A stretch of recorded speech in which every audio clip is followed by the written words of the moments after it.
গল্পের শুরুতে আমরা একজন বিশেষ এফবিআই এজেন্ট জনকে দেখি, যিনি এই সময় রোমের একটি মিউজিয়ামে এসেছিলেন।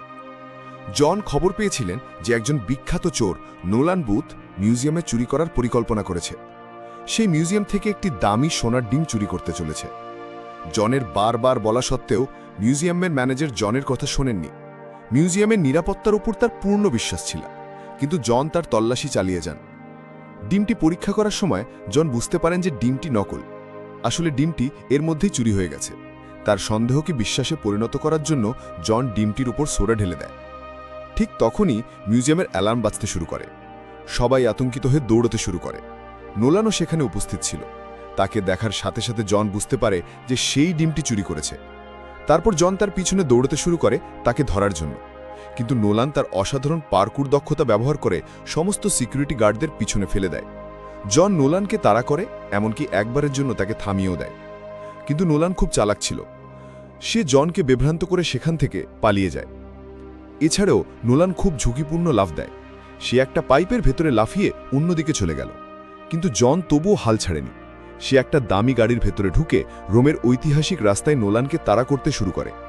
জনের সর্বোচ্চ চেষ্টা সত্ত্বেও নোলান খুব চালাকি করে সেখান থেকে পালিয়ে যায়। এই ঘটনার প্রায় 56 ঘন্টা পর নোলান তার এই কাজের জন্য সেলিব্রেট করছিল। তার এক হাতে ওয়াইন এবং অন্য হাতে ডিম। সে ভাবছিল যে সে বিশ্বের সবচেয়ে চালাক চোর। কিন্তু তার এই অনুভূতি মাত্র কয়েক মুহূর্তের জন্য স্থায়ী হয়েছিল। জন তার পুরো দল নিয়ে নোলানের আস্তানায় বসেছিল। পালানোর কোনো উপায় ছিল না। তাই জন তাকে গ্রেফতার করে। কিন্তু নোলান এখনও বুঝতে পারেনি যে তাকে কিভাবে পাওয়া গেছে। যার উত্তরে জন তাকে বলেছিল যে বিশপ নামে একজন চোর তাকে তার অবস্থান জানিয়েছে। বিশপ বিশ্বের 1 নম্বর মোস্ট ওয়ান্টেড চোর এবং নোলান দ্বিতীয়, যে দীর্ঘদিন ধরে বিশপের জায়গা দখল করার চেষ্টা করছে। চুরি করা ডিমটি সুরক্ষিত করে ইন্টারপোলের হেফাজতে নেওয়া হয়েছিল। কিন্তু অভিযানের সময় একটা মোড় এসেছিল। একজন গোপন এজেন্ট আসল ডিমের পরিবর্তে একটি নকল ডিম রেখে যায়, এবং সেই এজেন্ট আর কেউ নন, বিশপ নিজেই ছিলেন। পরের দিন জনের অবস্থা আরও খারাপ হয়ে যায়। তার বিরুদ্ধে চোরদের সাহায্য করার অভিযোগ আনা হয়, কারণ তার বিরুদ্ধে প্রমাণ পাওয়া যায় যে তার নামে একটি সুইস অ্যাকাউন্ট খোলা হয়েছিল যেখানে $8 মিলিয়ন জমা ছিল। এর ফলে জনের এত বছর কাজ করার পর যে সুনাম অর্জন করেছিলেন তা নষ্ট হয়ে যায়। তাকে গ্রেফতার করা হয় এবং রাশিয়ার তুষারময় পাহাড়ে অবস্থিত সর্বোচ্চ নিরাপত্তা জেলে পাঠানো হয়। জেলে তার সঙ্গী হবে নোলান। আর কোনো উপায় না থাকায় তাদের দুজনকেই হাত মেলাতে হয়েছিল। রাশিয়ার এই ঠান্ডা জেলে বন্দী নোলান ধীরে ধীরে পুরো পরিস্থিতি বুঝতে শুরু করে। তাদের গ্রেফতারের পিছনে আর কেউ নন, বিশপ ছিল, একজন চালাক চোর যাকে আজ পর্যন্ত কেউ ধরতে পারেনি। নোলান বলে যে এটি কেবল সেই ডিমের বিষয় নয়, এই ডিম কি একটি খুব বড় পুরস্কারের চাবিকাঠি। একজন মিশরীয় বিলিনিয়ার বলেছেন, যে কেউ তার মেয়ের বিয়ের আগে 3টে ডিম তার কাছে নিয়ে আসবে তাকে $300 মিলিয়ন পুরস্কার দেওয়া হবে। 2টি ডিম পাওয়া গেছে, কিন্তু তৃতীয়টি এখনো গোপন রয়ে গেছে। নোলান বলে যে এই কারণেই সে এই 3টি ডিম খুঁজছিল, কিন্তু জনের আসার সাথে সাথে তার পরিকল্পনা কোনো কারণ ছাড়াই ভেস্তে গেল। এখন স্পষ্ট হয়ে গেল যে বিশপও সেই ডিমগুলির পিছনে ছিল। সে তাদের দুজনকেই ফাঁদে ফেলে, যাতে কেউ তার ডিম চুরি করতে না পারে এবং কেউ তাকে খুঁজে না পায়। তাদের কথার মধ্যে জেলের গার্ড তাদের ধরে জেল ওয়ার্ডেনের কাছে নিয়ে যায়। দুজনেই অবাক হয়ে গেল যখন দেখল বিশপ নিজেই তাদের জন্য অপেক্ষা করছেন। কোনো ভয় ছাড়াই সে একজন জেল অফিসারের পোশাক পরে বসেছিল। সে নোলানকে প্রস্তাব দিল, তার কাছে একটি ডিম ছিল, সে দ্বিতীয়টি চুরি করার পরিকল্পনা করেছিল। যদি সে তাকে তৃতীয় ডিম খুঁজে পেতে সাহায্য করে তাহলে সে তাকে পুরস্কারে 10% দেবে। নোলান তার প্রস্তাব নিয়ে মজা করে এবং না জানা বিশপ একটু হেসে চুপচাপ সেখান থেকে চলে গেলেন। কিন্তু যাওয়ার আগে তিনি একটা কথা বললেন, আমি সব সময় তোমার থেকে 2 ধাপ এগিয়ে থাকব। জন এখন নোলানের ওপর রেগে গেল। তুমি জেল থেকে বেরিয়ে আসার এত ভালো সুযোগ তুমি হারিয়ে ফেলেছ। তবুও সে নোলানকে বললে যে আমরা দুজনে একসাথে হলে এই জেল থেকে পালানো একটু সহজ হবে। আমাদের সারা জীবন এই জেলে পৌঁছতে হবে না। জনের পরিকল্পনা ছিল বিশপকে থামিয়ে ডিমগুলি ফিরিয়ে আনা, যাতে সে তার হারানো সম্মান ফিরে পেতে পারে। নোলান প্রথমে দ্বিধা করেছিল, কিন্তু পরে রাজি হয়েছিল। সে ভেবেছিল যদি বিশপ ধরা পড়ে এবং সে জেল থেকে পালিয়ে যায়, তাহলে সে বিশ্বের সবচেয়ে বড় চোর হয়ে উঠবে। এখন তারা দুজনেই এই বিপজ্জনক জেল থেকে পালানোর পরিকল্পনা শুরু করে।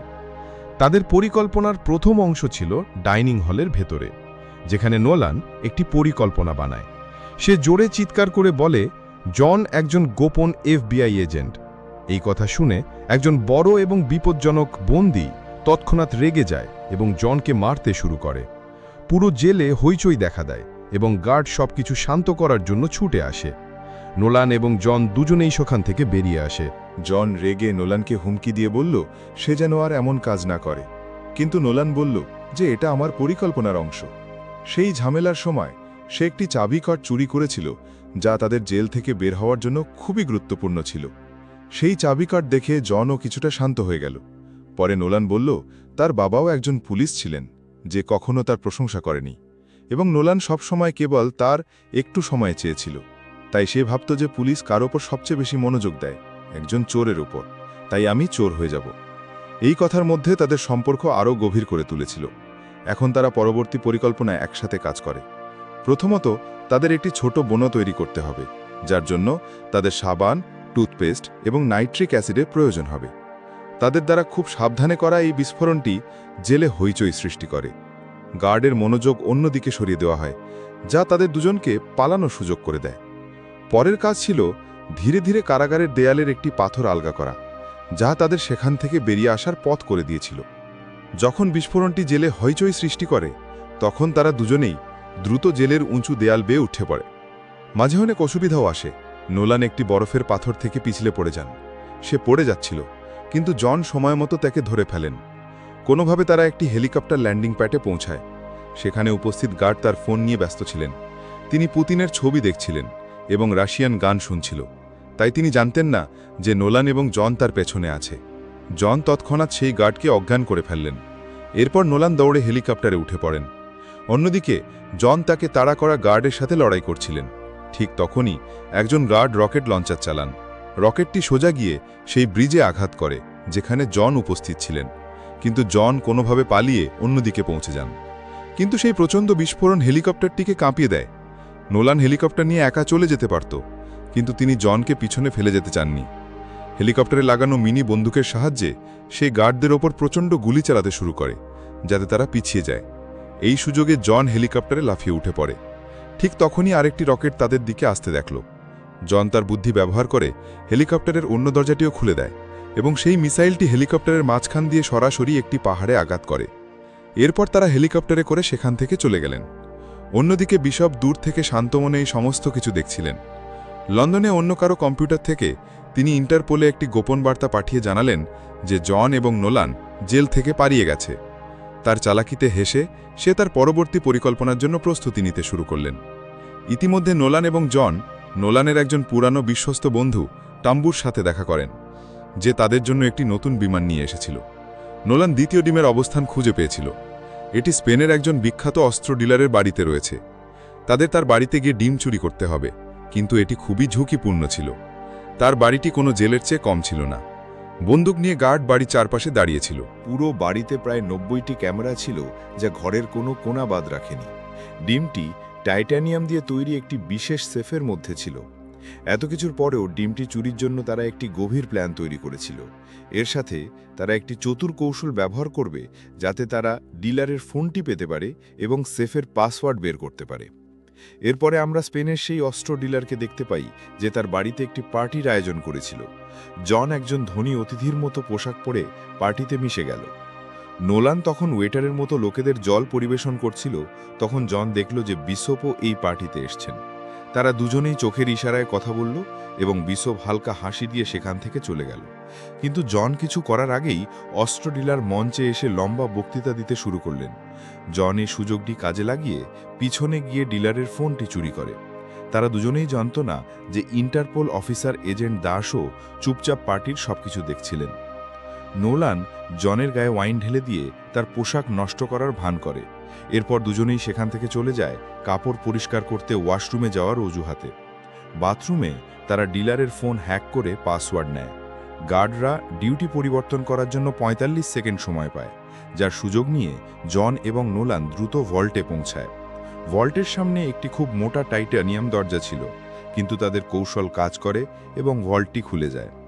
ভিতরে তারা অনেক দুর্লভ এবং মূল্যবান জিনিসপত্র দেখতে পায় এবং তাদের সবার মাঝখানে দ্বিতীয় সোনার ডিম ছিল। তারা দুজনেই এখন খুব খুশি, কিন্তু হঠাৎ অ্যালার্ম বাজতে শুরু করে। গার্ড তৎক্ষণাৎ সক্রিয় হয়ে যায়। এরপর এজেন্ট দাস তাদের দিকে বন্দুক তাক করে দাঁড়িয়েছিল। জন তাড়াতাড়ি ভল্টের দরজা বন্ধ করে দেয় যাতে তারা কিছুটা সময় পেতে পারে, কিন্তু তাদের সাথেও সেখানে অন্য কেউ ছিল। বিশপ অন্ধকার থেকে বেরিয়ে এসে বলল যে আমি তোমাদের আগে ভল্টে পৌঁছে গেছি। এখন বিশপ একদিকে আর জন আর নোলান অন্যদিকে। দুই দলের মধ্যে তীব্র যুদ্ধ শুরু হয়। তারা তিনজন সেই ছোট জায়গায় লড়াই করছিল। জন এবং নোলান একসাথে বিশপের সাথে লড়াই করার চেষ্টা করেছিলেন, কিন্তু বিশপ তার চতুরতা দিয়ে তাদের দুজনকেই হারিয়ে দেন। ঠিক তখনই অস্ত্র ডিলার ভল্টে প্রবেশ করে এবং বলে যে সে বিশপের সাথে মিলে আছে। নোলান এবং জন এই কথা শুনে হতবাক হয়ে যায়। তাদের দুজনকেই ধরে ফেলা হয়। পরের দিন যখন দুজনের জ্ঞান ফিরে পায়, তারা দেখতে পায় যে তারা ডিলারের বেসমেন্টে বাঁধা। ডিলার তৃতীয় ডিমটির কোথায় আছে জানতে চাইলেন। নোলান গল্প বানিয়ে বললেন যে ডিমটি মিশরের কোথাও লুকিয়ে আছে। এটি মিথ্যে ছিল, কিন্তু ডিলার কিছুক্ষণের জন্য শান্ত বলেন। তারপর বিশপ ডিলারকে শ্যাম্পেন দেন, যাতে সে নেশার ওষুধ মিশিয়ে রেখেছিল। ডিলার সেই মদ পান করেন। এরপর সে হঠাৎ পড়ে যান এবং তার শ্বাসকষ্ট শুরু হয়। বিশপ মুখে হাসি নিয়ে সেফ থেকে বেরিয়ে আসেন দ্বিতীয় ডিমটি নিয়ে। তিনি জন এবং নোলানকে সেখানেই বেঁধে রেখে যান, যাতে তারা তার কাজের পরিণতি ভোগ করতে পারে। কিছুক্ষণ পর ডিলার জ্ঞান ফিরে পান। তিনি সবকিছু ঝাপসা দেখছিল এবং রেগে তাদের দুজনের দিকে গুলি চালাতে শুরু করেন। একটি গুলি জন এবং নোলানের দড়ি কেটে দেয়। এখন মুক্ত হওয়ার পর তারা দুজনেই সেখান থেকে পালিয়ে যায়, কিন্তু তারা সেখান থেকে বেরোনোর সাথে সাথেই সোজা একটি ষাঁড়ের লড়াইয়ের মাঝখানে পৌঁছে যায়। সূর্যের আলো তাদেরকে এক মুহূর্তের জন্য অন্ধ করে দেয়। তারপর তারা দেখতে পেল তাদের চারপাশের লোকজন জোরে জোরে চিৎকার করছে। হঠাৎ একটা বিশাল ষাঁড় তাদের দিকে ছুটে এলো। ষাঁড়ের শিংগুলো চকচক করছিল।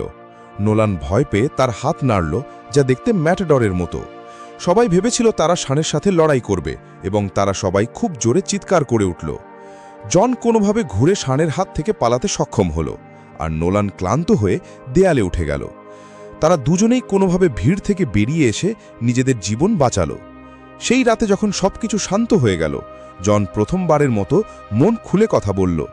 সে বলল যে তার বাবা একজন বিখ্যাত চোর, কিন্তু একদিন যখন সে ছোট ছিল তখন সে তাকে ছেড়ে চলে গেছে। এই কারণেই সে পুলিশ বাহিনীতে যোগদানের সিদ্ধান্ত নিয়েছিল, কারণ এখন সে তার বাবার মতো চোরদের ঘৃণা করত। নোলান মনোযোগ দিয়ে শুনছিল এবং তার ব্যথা অনুভব করতে পারছিল। অবশেষে সে একটি গোপন কথাও বলল। সে জানত তৃতীয় ডিমটি কোথায় আছে। নোলান বলল যে দ্বিতীয় বিশ্বযুদ্ধের পর একজন জার্মান অফিসার একটি সুটকেস নিয়ে আর্জেন্টিনায় পালিয়ে গিয়েছিল, যার মধ্যে কিছু ধন এবং একটি ঘড়ি ছিল। এখন সেই ঘড়ির ভিতরে ডিমের অবস্থানের রহস্য লুকিয়ে আছে। একটি কোড আছে যা সমাধান করলে তারা ডিমের কাছে পৌঁছতে পারবে। অনেক বছর পর নোলানের বাবা, যিনি একজন আর্কিওলজিস্ট ছিলেন, সেই ঘড়িটি খুঁজে পান। সমস্ত কোড সমাধান করে তিনি আর্জেন্টিনার জঙ্গলে লুকানো এবং পুরানো নাইজেরিয়ান বাংকারে পৌঁছান। নোলান বছরের পর বছর ধরে এই গল্পের টুকরোগুলো এক করে এবং সে আজ শেষ টুকরোটি খুঁজে পেয়েছে। এখন ম্যাপটি তৈরি করার পর জন এবং নোলান জঙ্গলের দিকে রওনা দিল। ঘন জঙ্গল এবং বিপজ্জনক জলাভূমি পেরিয়ে অবশেষে তারা সেই পুরনো বাংকারে পৌঁছে গেল। ভেতরে ঢোকার সাথে সাথেই বাংকারের আলো হঠাৎ জ্বলে উঠল। মনে হচ্ছিল যেন সময় থেমে গেছে। তারা একটি শক্তিশালী দরজার ওপারে একটি হারিয়ে যাওয়া ধন খুঁজে পেয়েছে। নাৎজি যুগের পুরনো জিনিসপত্রও জ্বলছে এবং তাদের মাঝখানে তৃতীয় ক্লিওপেট্রার ডিম ছিল, যা আলোয় জ্বলছিল। কিন্তু খুশি বেশিক্ষণ স্থায়ী হয়নি। ডিমটি আনতে যাওয়ার সাথে সাথেই বিশপ সেখানে প্রবেশ করে। তার শান্ত মুখ প্রমাণ করে যে সে শুরু থেকেই তাদের পেছনে ছিল। এরপরই এজেন্ট দাস তার দল নিয়ে সেখানে পৌঁছে যায়। সেই ছোট বাংকারটি এখন যুদ্ধক্ষেত্রে পরিণত হয়েছিল। 3 দিক থেকে গুলি ছোড়া হচ্ছিল, যা ইস্পাতের দেয়ালে আঘাত করছিল। সকলের লক্ষ্য ছিল সম্পদ দখল করা।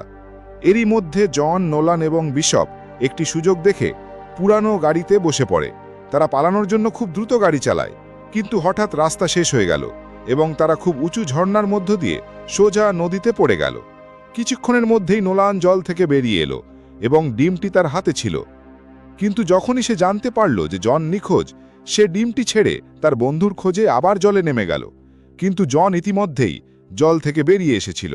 তারপর একটি বড় সত্য প্রকাশ পেল। জন আসলে সবাইকে বোকা বানাচ্ছিল। শুরু থেকেই জন এবং বিশপ একসাথে কাজ করছিল। তারা একে অপরকে ঘৃণা করত না, বরং একে অপরকে ভালোবাসত। তারা একসাথে চুরি করত। এই সবই ছিল একটি খেলা।